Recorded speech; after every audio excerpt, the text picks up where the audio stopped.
Hi everybody, thank you so much for tuning into the workshop. I'm going to go ahead and get started. My name is John. I had the opportunity of creating a workshop on housing rights for queer, Black, Indigenous people of color through our space. And this slide will basically cover, or this workshop will basically cover the rights you as a queer, Black, Indigenous person of color have as a tenant and to protect your housing rights. So a little bit about me. I already said my name is John. My pronouns are they, them. In my free time, I love to skateboard. I'm going to Santa Monica College currently, and I study film. You can see some of my favorite films right here. My favorite director, her name is Agnes Varda. I really recommend her films if you get the chance to see them. I'm Ecuadorian. I grew up first generation, low income, queer, and all of these things have really shaped me to have shaped my passions and who I am today. So that takes me to why I felt the need to design a workshop on housing. Now, I already explained that because of my identity, I feel like that's really heavily influenced the way that I interact with the world and the problems that I encounter. First and foremost, I believe that housing is a human right. And with that, of course, takes me to this quote by Audre Lorde.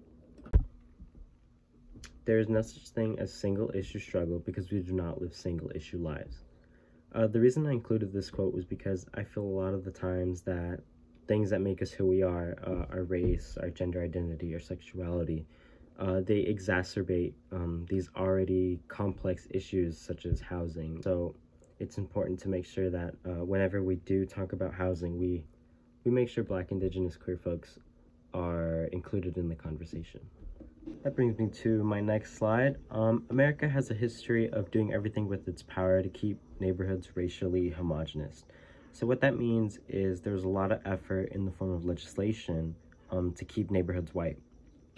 You have the term redlining, which we'll get into when we discuss the Housing Act of 1934.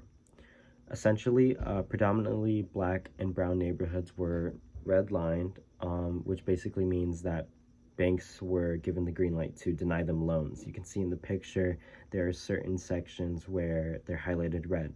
So those sections, the people living in them were most likely predominantly Black and brown and were denied loans from banks. And as a result, that's how homeownership was prevented.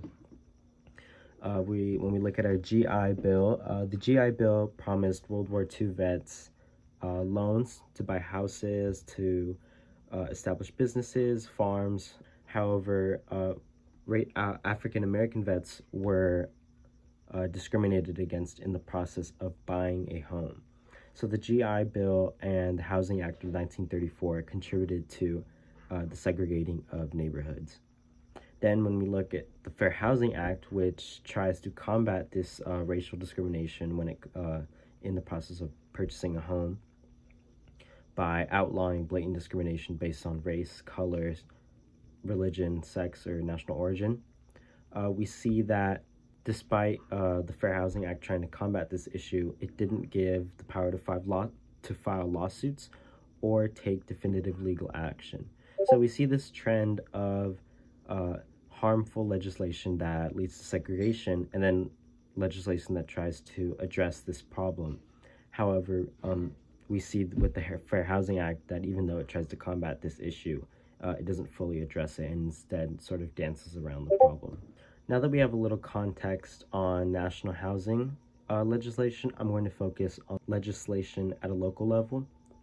We have things like the RRSO, you can see it in yellow text, Residential Rent Stabilization Ordinance, that was established in 2019 by grassroots organizations like the Hayward Collective and the East Bay Democratic Socialists of America.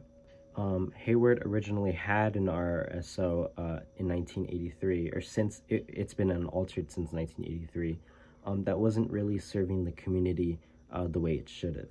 I want to clarify that although I'm focusing on the Hayward Collective and East Bay Democratic Socialists of America, I don't want to say that they are the sole reason that the new RRSO came to be in 2019. I don't want to negate the efforts of those that have been fighting for rent control for way longer than mentioned 3 years prior to 2019. I feel that 3 years before 2019 marks when rent control was taken seriously by city council members and not brushed off. It was really brought to the forefront of the discussion when it came to housing. So the residential rent stabilization ordinance can be divided up into two sections. It labels explicit rent protections and tenant protections. So rent protections can be divided by allowable rent increases and rent dispute resolution process. So what it means is it lays out the amount that rent is allowed to be increased. So right here it says annual rent increase. A landlord may increase a tenant's rent once in a 12-month period by 5% or less than the tenant's current rent. The 5% only refers to buildings built before 1979 and excludes the single-family homes, condos, and townhomes. Bank increase refers to the annual rent increase not charged to the tenant. Capital improvement pass-through refers to charge to the tenant to cover the landlord's cost for improvements. Fair return rental increase means that rent can be increased above 5% if it is necessary for a landlord to cover costs and to get a fair return on their investment. Rent increases after non-voluntary vacancies refers to landlords can set an initial rent without limitation. So the rent dispute resolution process refers to the legal process that must take place in order to settle a dispute between a tenant and a landlord. You have two parts of this. You have mediation and arbitration. And mediation is a voluntary meeting with the landlord and the tenant and a trained mediator. The mediator will help the tenant and the landlord discuss the problem and possible solutions. If the tenant and landlord agree upon a solution, the mediator will write an agreement for the tenant and the landlord to sign, and the case ends. If the tenant and landlord cannot reach an agreement, an arbitration will take place and will be scheduled. An arbitration is a court hearing, and during an arbitration hearing, the landlord will have to show that the rent increase follows the RRSO. An arbitrator will set the amount of rent increase based on proof, and statements can be given by both the tenant and the landlord. As a tenant, you also have the right to file a petition if you feel that one of your rights are being violated. You file a petition through the City of Hayward's Rent Review Office, and the petition must be filed within 30 days after receiving a notice of any of the following. So an annual rent increase above 5%, a banking increase is applied, an increase in utility costs more than 1% of the tenant's current rent, to seek help regarding decrease in housing services, and if the property has health, safety, fire, or repairs that the landlord will not fix. So now that we've covered rent protections, we're going to go over tenant protections. So the rights you have as a tenant. The tenant protections can be further broken down into 3 sections. You are protected against harassment and retaliation. You have a right to a just cause of eviction. So if you are getting evicted, you have a right to know what you are being evicted for. You can't just be evicted for no reason. And then finally, you have a protection against discrimination for source of income. So housing for people who use Section 8 vouchers and housing for people who are under any other rental assistance program.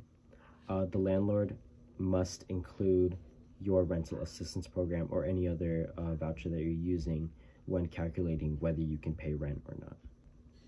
I'm going to read out the harassment and retaliation protections for folks who may not be able to see them themselves or may be hard of seeing. Number 1, stop or reduce service to rental units. Number 2, not completing repairs and maintenance required by contractor law. Number 3, not completing repairs in a timely and professional manner. Number 4, abuse right of access to rental unit. Number 5, use of lies, threats, or violence to make a tenant leave a rental unit, including threats regarding immigration status. Number 6, not accepting a tenant's rent. Number 7, interfere with the tenant's right to privacy, including inquiries about immigration status. Number 8, makes multiple offers within 6 months to pay the tenant if they voluntarily move out. The tenant must tell the landlord in writing that they are not interested. Number 9, interfere with tenants' rights to quiet use and enjoyment of rental. Number 10, interfere with the tenant's right to request rent review. And number 11, verbal or physical abuse or intimidation. I'm now going to read the protections of a just cause of eviction for folks who may not be able to read them on their own. Tenant has not paid their rent, number 1. Number 2, tenant continues to ignore the terms of the lease even after written notice to stop. Number 3, tenant has caused serious damage to the rental unit and will not agree to repair or pay for repairs. Number 4, tenant will not sign a new lease that is largely the same as the previous lease. Number 5, tenant continues to bother other tenants even after being given a written notice to stop. Number 6, tenant will not let a landlord into the rental unit even after proper written notice. Number 7, landlord wants to make repairs on the rental unit to meet the city's building standards, which cannot be completed while the tenant is living in the unit. Landlord must get all necessary permits from the city. Once the work is finished, the tenant must be given the opportunity to rent the unit first. Number 8, landlord wants to tear the unit down. Number 9, landlord wants to move into the unit or wants to move family into the unit. This is not allowed if there is a similar empty unit on the property. Number 10, landlord wants to move into the unit and is allowed under the lease. Number 11, tenant has used or is allowing others to use the property for any illegal purpose. Number 12, tenant has used or is allowing others to use the property for manufacture, sale, distribution, possession, or use of illegal drugs. Number 13, tenant continues to break the written rules of the property even after the written notice to stop. Number 14, landlord fires the tenant and housing was given as a part of the tenant's employment. Number 15, tenant has threatened to kill or hurt any person on the property. A report must be filed with the Hayward Police Department. And number 16, any reason under state or federal law. So going back to one of the points I made with the Fair Housing Act, the GI Bill, and the Housing Act of 1934, one of the things I mentioned was that although the Fair Housing Act did improve the housing situation to a certain extent, it still danced around the issue of housing for people of color and queer people. That point can also be applied here as well. So despite the RSO being a huge improvement from legislation before, unfortunately we still see that Black, Indigenous, people of color, and queer people experience homelessness at disproportionate rates and higher rates than their queer counterparts. So this leads me to my final question. How can we assist those who are in need? How can we assist those Black, Indigenous, people of color, queer folks who are experience housing insecurity? These are a few resources to help with those who have fallen through the cracks. I'm now going to read some tips on organizing and reaching out to legal services that Lalo of Centro Legal was kind enough to give for this presentation. Housing insecurity is something extremely common in the Bay Area, and when tenants are facing threats of displacement, landlord harassment, or living in poor conditions, there are resources available to help them fight back. If a tenant receives an eviction notice, they should immediately call a legal service provider like Centro Legal de la Raza to check in about the next steps and if the notice is even valid. But just because a tenant receives a notice does not mean they need to move out. It's only maybe the beginning of a legal process. If the landlord continues with the eviction notice, a tenant will eventually receive a court document, will receive court documents for the eviction, called an unlawful detainer. And it is very, very, very important for the tenant to call Centro Legal immediately if they receive these papers, because once they receive these court papers, they have 5 days to file a response with the court. They can automatically lose the case if they do not reply to these documents. Centro Legal can help tenants file those answers with the court so they have the ability to fight. Centro Legal can help tenants understand the legal processes and explain their rights and next steps. But sometimes it is true that there's not much that can be done legally speaking about a situation. And tenants should always remember that this is because the law is not always on their side. It has been built for hundreds of years to side with the wealthy. Landlord class are simply not working with tenants. If there is a tenant in a situation where the law cannot help them very much, the best option is for them to organize. Tenant organizing is always a great addition to a legal case where an attorney can help with the legal processes, while a tenant union or organizer can build a strong community campaign to go alongside that, to pressure the landlord through direct action, to come to an agreement to make necessary repairs, stop harassment, or even let tenants stay in their homes. By coming together with neighbors who might have the same or similar issues, tenants build a strong community power where they can negotiate and fight together against their landlord. There's always more strength in a group than in being alone, and building connections within their building is important, but also within their city, their county, and their state. Because once they begin to do this, they not only have the strength to take on their landlord, but they have the power to change laws. They have the power to change legislation. So if it seems like there's nothing the law can do to protect you, organization is a great way of being able to change those laws directly. One of the things that I and Lalo want to emphasize is that the law is often not on the tenant side. We can only do so much in a legal situation, which is why organizing locally is just as important as reaching out to these legal services. You can always reach out to Our Space via email, ourspace@sidebysideyouth.org, or through Instagram. Our handle is ourspaceFierceLove. Other organizations I want to encourage you guys to reach out to learn more about organizing with your building, city, or county is Hayward Collective, who you can reach out through their website, thehaywardcollective.com, or through Instagram at the Hayward Collective, as well as East Bay Democratic Socialists of America, who you can also reach through their website, eastbaydsa.org, or their Instagram, eastbaydsa. For legal services, I've already mentioned that Centro Legal has offered these services, and you can reach them through their site, centrolegal.com, and keep up with information by following them on Instagram at centro_legal de la raza. You can also always reach out to East Bay Housing. Their website is ebho.org, and their Instagram is East Bay Housing Organizations.